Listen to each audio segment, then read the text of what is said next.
गुरु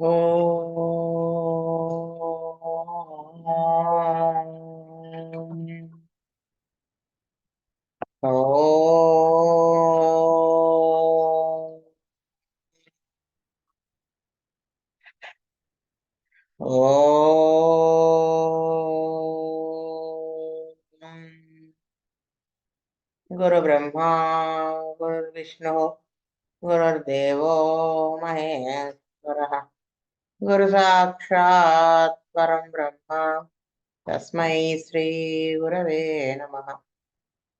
నమస్కారం మాస్టర్. నమస్కారం మాస్టర్ ఈకి. నమస్కారం మాస్టర్ ఎంఎన్. నమస్కారం మాస్టర్ విపిఎస్. నమస్కారం మాస్టర్ సివివి. నమస్కారం మాస్టర్ సివివి. నమస్కారం master CVV to your lotus feet. Master CVV నమస్కారం టు యువర్ లోటస్ ఫీట్. వాస్తవ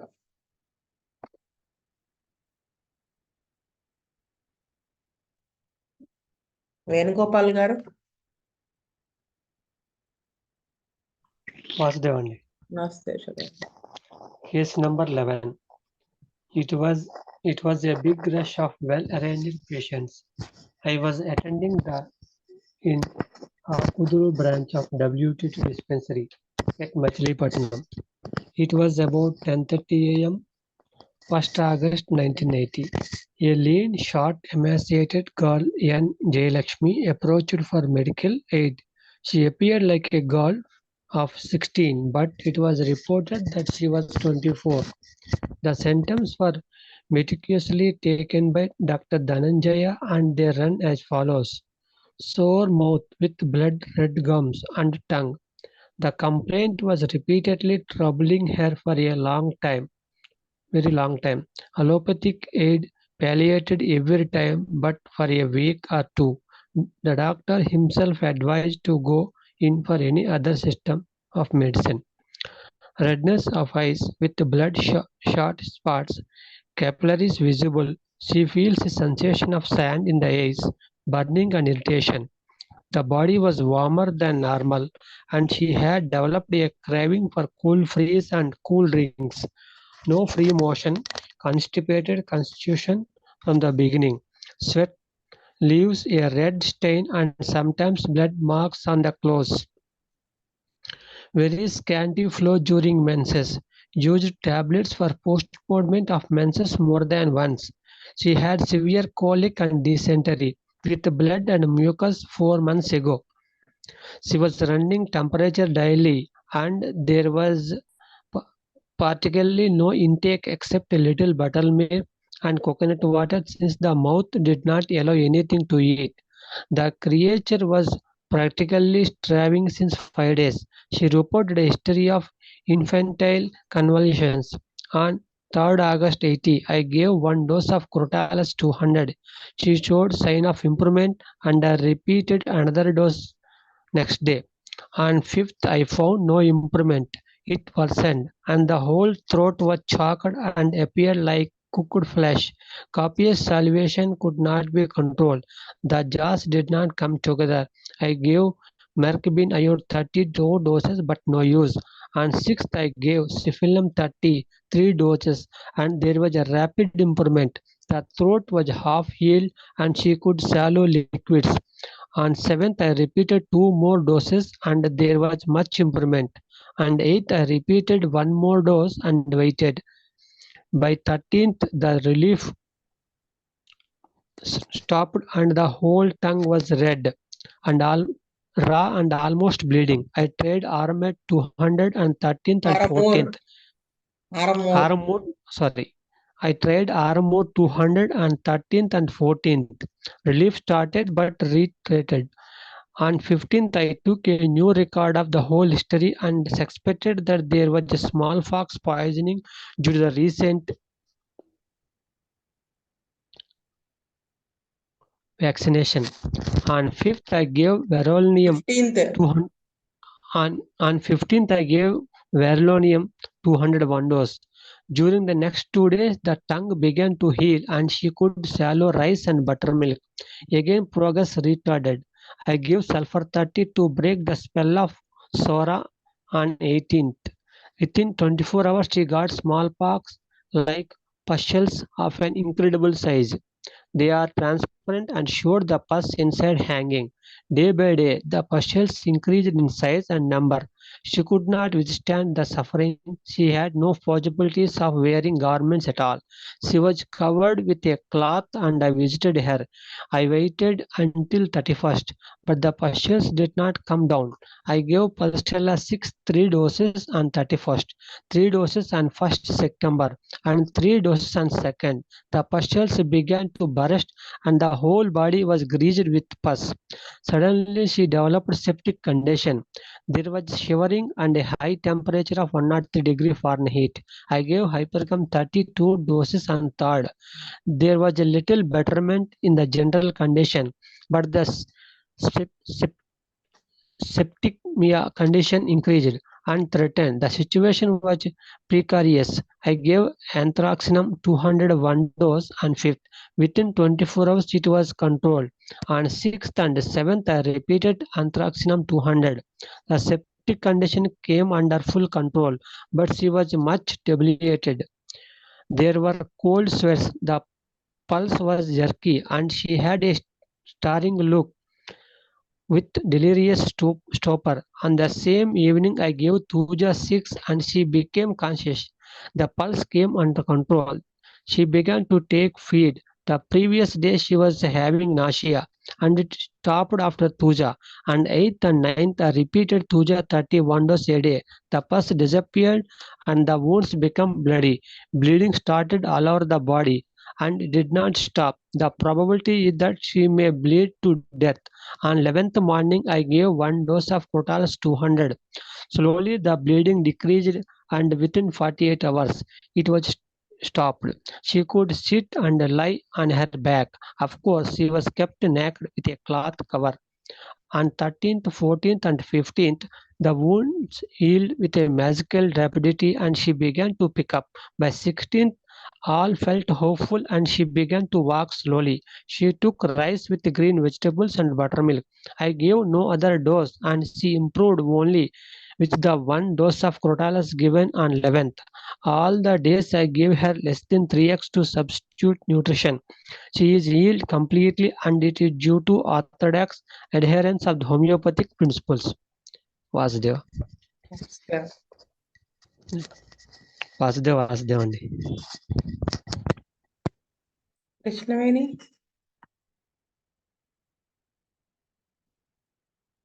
అమర్నాథ్ గారు,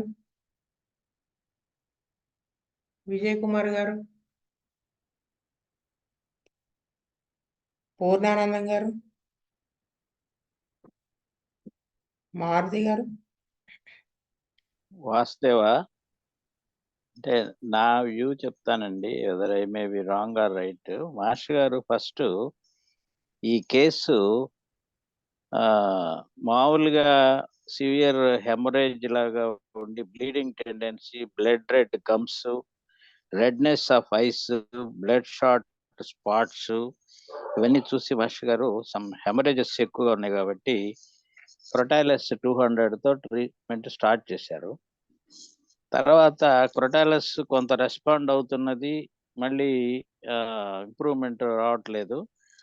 అప్పుడు సిఫిల్నం 30 యాంటీ హెమరేజిక్ రెమెడీ కింద to support the action of Crotalus ఇచ్చారు. అలాగే మెర్కుబిన్ అయోడ్ 30 కూడా ఇచ్చారు.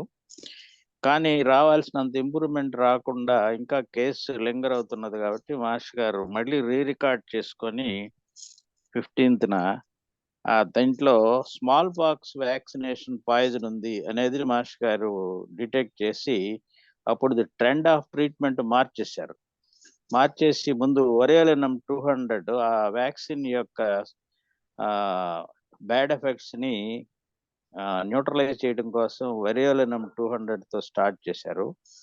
దాంతో కొంత ప్రోగ్రెస్ వస్తున్నది, మళ్ళీ ప్రోగ్రెస్ రిటార్డ్ అవుతున్నది. ఆవిడకి మళ్ళీ small pox like severe eruption బయటకు వచ్చేసి బాగా ఇబ్బందిగా ఉన్నప్పుడు పల్స్టెల్లా 6 వేశారు.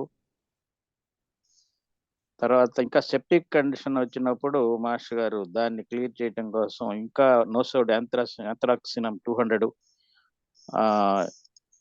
ఈ మందులన్నీ వాడి మొత్తానికి లాస్ట్ లో మళ్ళీ క్రొటాలస్ 200 మధ్యలో తూజా 30 ఈ పాక్స్ కి సంబంధించిన సైడ్ ఎఫెక్ట్స్ ని క్లియర్ చేయడం కోసం వాడటం జరిగింది. ఇక్కడ ఈ కేసులో 2 భాగాలు ఉన్నాయి. మొదట్లోనేమో యాంటీ హెమరేజిక్ రెమెడీస్ వాడారు, కానీ దీంట్లో స్మాల్ పాక్స్ వ్యాక్సినేషన్ పాయిజనింగ్ ఉందని మాస్టర్ గారు చెక్ చేసిన తర్వాత ట్రెండ్ ఆఫ్ ట్రీట్మెంట్ మార్చుకుంటూ ఒరియల్నము, యాంథ్రాక్సినము, తూజా, అక్యూట్ కండిషన్ లో పల్స్ 6 సల్ఫర్ యాక్షన్ ని స్టిమ్యులేట్ చేయడం కోసం యాంటీసోరిక్ సల్ఫర్ ఇవ్వడం జరిగింది.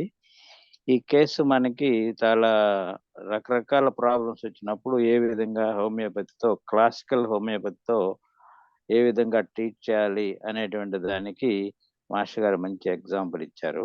వాసుదేవ. రామేశ్వరరావు గారు.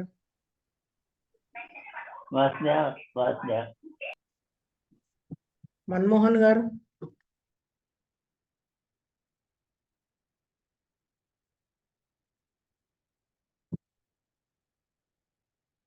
మన్మోహన్ గారు.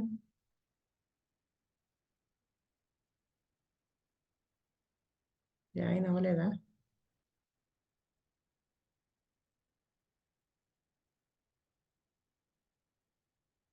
ఓకే, నా వ్యూ.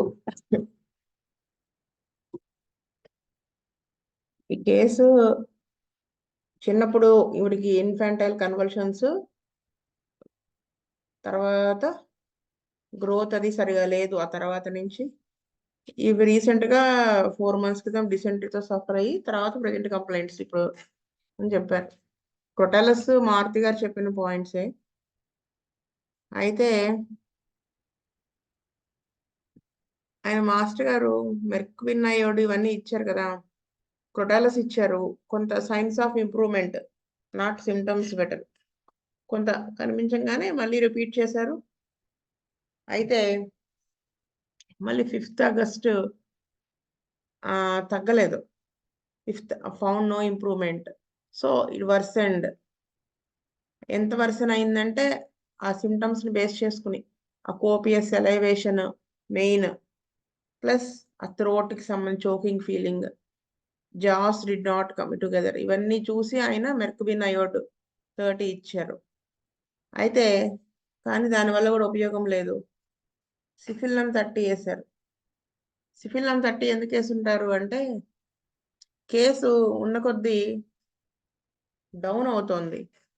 అంటే అంతకు ముందు ఉన్న కంప్లైంట్స్ కంటే ఇంకా వర్సన్ అయింది ఇప్పుడు. ప్లస్ క్రొటాలస్ మనం కేస్ అయితే 100% క్రొటాలస్ ఇండికేట్ అవుతుంది, కానీ అది వేస్తే ఏదో లైట్ గా వచ్చింది, రావాల్సినంత రాలేదు.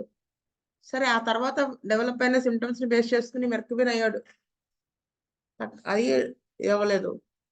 అంటే ఇక్కడ indicated remedy fail to sustain the action, plus syphilitic ఆ సిమ్టమ్స్ ఉన్నాయి, బర్నింగ్ ఇవన్నీను, ప్లస్ అది వేశారు. అందుకని సిఫిల్నం 30. ఇంత ఎక్యూట్ కండిషన్ లో సిఫిల్నం 30 వేస్తారా అంటే వేస్తారు. నేను లాస్ట్ లో చెప్తాను ఒక కేసు. 30 వేశారు. అది ఆయన ఎలా వేశారు ఈకే గారు? సిఫిల్నం 30 ఒక 3 doses వేశారు.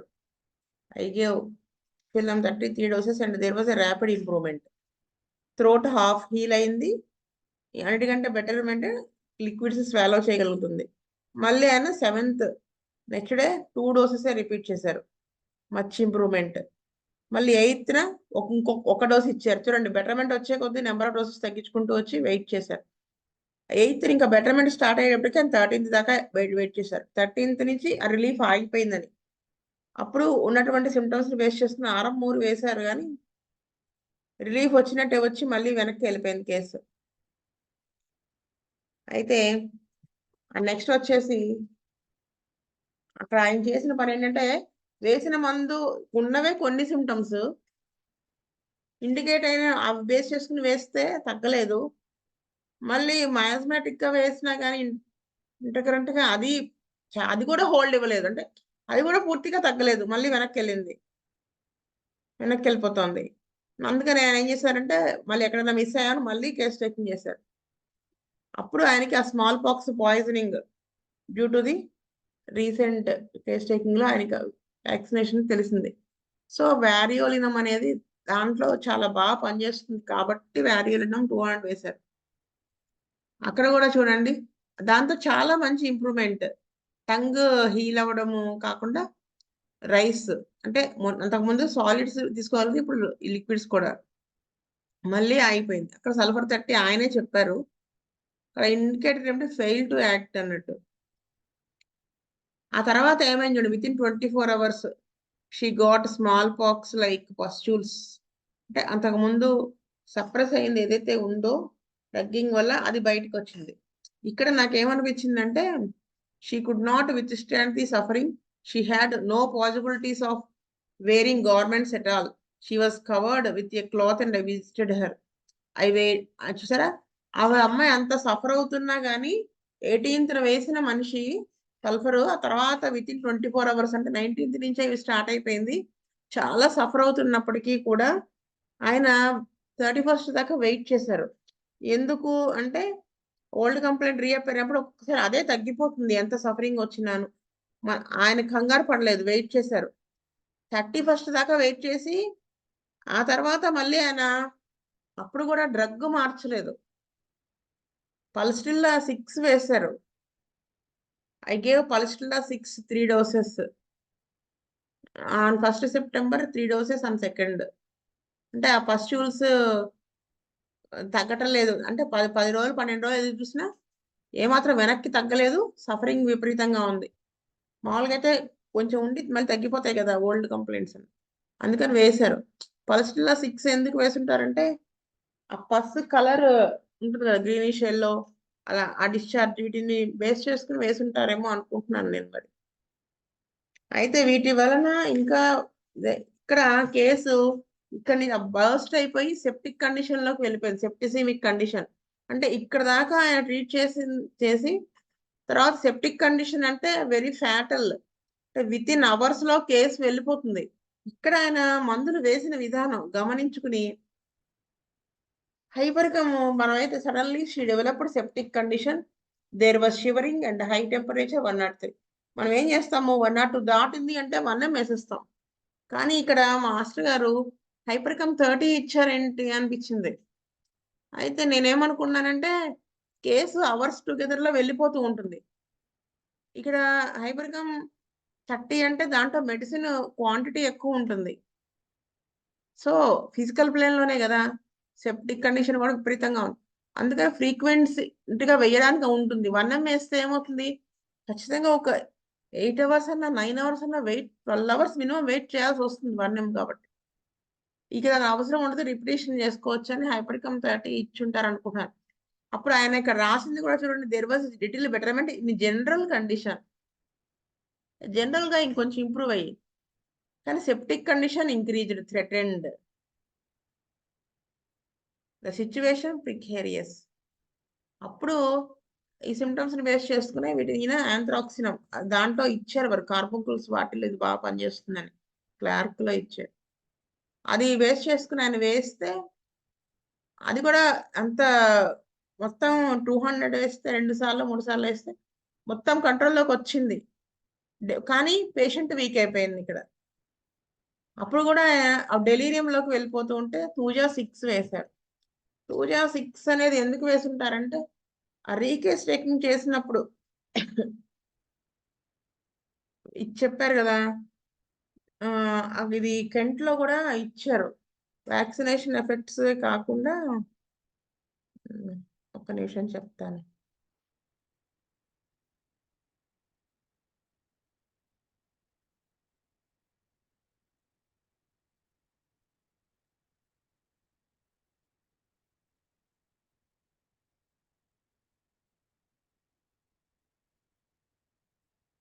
అయినా ఒక్క నిమిషం చెప్తాను.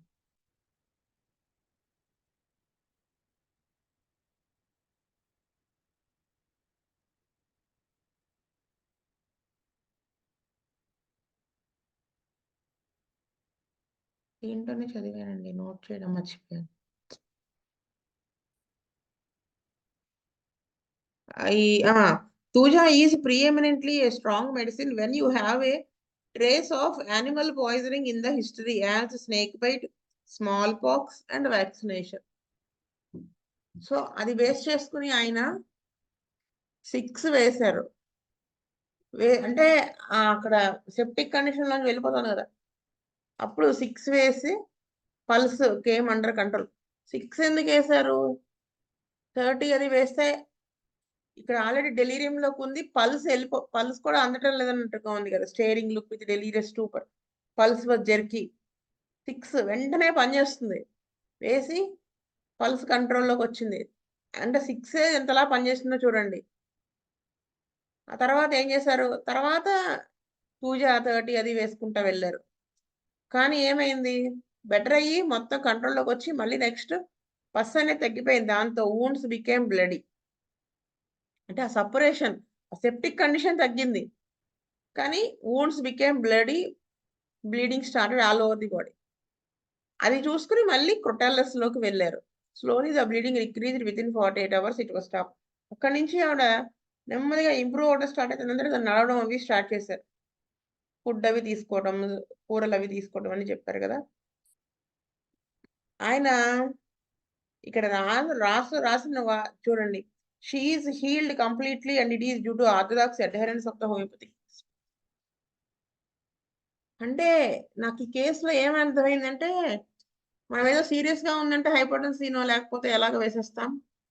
అక్కడ మనం పేషెంట్కి ఎక్కడ మనం 6:30 ఇలా వేసుకుంటూ రావాలి, ఎక్కడ ఇంటర్ కరెంట్ వేయాలి, ఎక్కడ మనం ఎలా మార్చుకోవాలి అంటే దిశ నిర్దేశం అనేది. ఇక్కడ మాస్టర్ గారు చెప్పింది కూడా లాస్ట్ లో చూడండి, adherence, orthodox adherence of the homeopathic principles. Homeopathic principles దేంట్లో ఇచ్చారండి? ఆర్గనాల్లోనే ఇచ్చారు. అవి యాస్టీజ్ ఫాలో అవుతూ ఆర్థడాక్స్ అడ్హెరెన్స్ చేసినప్పుడు చాలా వరకు కేసెస్ ఫెయిల్ అయ్యే ఛాన్సెస్ చాలా తక్కువ ఉంటాయి. అంటే మనము శ్రద్ధ పెట్టి ఎక్కడ అటెంటివ్ గా వేస్తూ ఆర్గనాల్ హోమియోపతిక్ ప్రిన్సిపల్స్ ని ఫాలో అవుతాయి అని ఆయన చెప్పారు. అంటే టకటకా మందులు వేయటం అనేదే కాకుండా ఎప్పుడు ఎందుకు ఏది ఎలా వేశారు అనేది. ఆయన వెయ్యలేదు, పేషెంట్ తీసుకెళ్లిన దారిలో ఆయన వెళ్ళారు. అంటే పేషెంట్కి ఏది ఇండికేట్ అయితే అది వేసుకుంటూ వచ్చారు. అది నాకు అర్థమైంది. శీతల్ రెడ్డి గారు. వాసుదేవ్ అండి. రాజశేఖర్. వాసుదేవ అండి. అన్ని మీరు చెప్పిన పాయింట్స్, దానికి ఒక పాయింట్ యాడ్ చేయాలనుకున్నా ఏంటంటే, ఒక లైఫ్ థ్రెటనింగ్ కండిషన్లో వచ్చిన పేషెంట్కి ఎలా ట్రీట్మెంట్ చేయాలి అనే దానికి ఈ కేసు ఆల్మోస్ట్ ఒక టెక్స్ట్ బుక్ లాగా, ఒక గైడ్ లైన్స్ లాగా ఉపయోగపడుతుంది. మనం కేసు 2-3 సార్లు జాగ్రత్తగా చదువుకున్నట్టయితే. ఆ షార్ట్ డ్యూరేషన్లోనే మాస్టర్ 2 సార్లు పేషెంట్తో మళ్ళీ జాగ్రత్తగా మాట్లాడి సిమ్టమ్స్ తీసుకోవడం అనేది కూడా చేశారు. అంటే అలాంటి కండిషన్లో కూడా మనం గబగబా చూసి మందులు వేసేసి, మందులు మార్చేసి, హయ్యర్ పొటెన్సీస్ వేసేసి అలా హడావుడి పడిపోకుండా చాలా జాగ్రత్తగా స్టెప్ బై స్టెప్ పేషెంట్కి ఇంప్రూవ్మెంట్ తీసుకొస్తూ చేసినటువంటి విధానం మనకి అది ఒక గైడ్ లైన్లా మనకు ఉపయోగపడుతుంది. కేసు మనం చూసుకున్నట్టయితే ఎంత జాగ్రత్తగా, ఎంత విజిలెంట్గా ఉండాలి లైఫ్ థ్రెటనింగ్ కండిషన్స్లో. అలాగే ఎంత మాత్రం హోమియోపతి ప్రిన్సిపల్స్ నుంచి డీవియేట్ అవ్వాల్సిన అవసరం లేదు. ఇప్పుడు చాలా చోట్ల చూస్తూ ఉంటాం, 10 ml వేసేయడం, 50 ml వేసేయడం, టకటక ప్రొద్దున ఒకటి వేసేయడం, సాయంత్రం ఒకటి వేసేయడం, ఇలా చేస్తూ ఉంటారు. అలా చేయవలసిన అవసరం లేదు. మనం ఎగ్జాక్ట్గా ప్రిన్సిపల్స్కి స్టిక్ ఆన్ అయ్యి ఉండి సిమ్టమ్స్ని, పేషెంట్ని జాగ్రత్తగా చూసుకుంటూ వెళ్ళినట్టయితే డెఫినెట్గా చాలా కొద్ది మందులతోటి ఇంప్రూవ్మెంట్ తీసుకురావచ్చు అనే దానికి ఈ కేసు మనకి మంచి ఎగ్జాంపుల్గా నిలుస్తుంది. వాసుదేవ. అవును, అసలు ఎంత భలే అంటే ఈ కేసు మొత్తం చదివితే నాకు ఫస్ట్ అనిపించింది, మాస్టర్ గారు అఫ్ కోర్స్ ప్రేమమూర్తి, ఆయన శ్రద్ధగా వేశారు కదా. ఎంత శ్రద్ధగా ఉన్నా అంటే ఎలా శ్రద్ధగా అనిపించింది నాకు. ఇది కాదు అది కాకపోతే ఇది అని వేయాల. ప్రతిదానికి రీజనింగ్ ఉంది, ప్రతి పొటెన్సీకి రీజనింగ్ ఉంది, ప్రతి రిపిటేషన్ కి రీజనింగ్ ఉంది.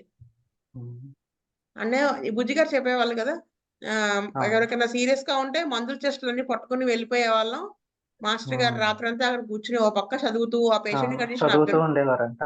చదువుతూ నాకు తయారు గారు చెప్పారు ఒకసారి తనకి సీరియస్ అయ్యి అన్కాన్షియస్ అయిపోయినప్పుడు 1 day and night 2 days and nights ఆయన అలా కూర్చొని చెస్ట్ పక్కన పెట్టుకొని ఈ మంది ఇవ్వు అని బుజ్జి ఇది మంది ఇవ్వు అంటే బుజ్జి గారు ఇస్తూ ఉంటే మళ్ళీ చదువుతూ అలాగ వేసారని చెప్పారులా. మనం అలా చేస్తున్నామా అనిపిస్తుంది ఇవన్నీ చూస్తే. మనం ఎలా ఉండాలి అనేది తెలుస్తుంది. మంచి కేసు ఇది కదా. అవునండి, చాలా టెక్స్ట్ బుక్ కేసు ఒక రకంగా చెప్పాలంటే. Text book exactly. అసలు ఇలాంటి టఫ్ కేసు మనం ఎలా హ్యాండిల్ చేయాలి, మనం కంగారు పడిపోయి అల్లోపతికి పంపించక్కర్లేదు.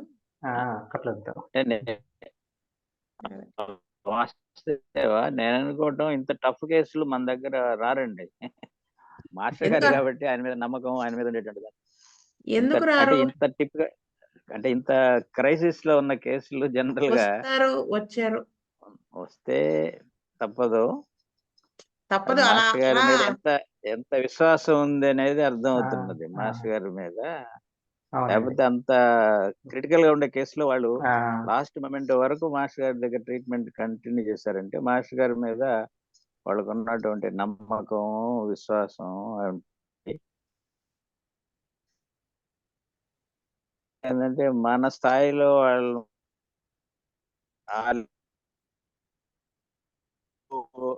మనం ట్రీట్ అవకాశం చెబుతున్నా రివర్స్ మేబీ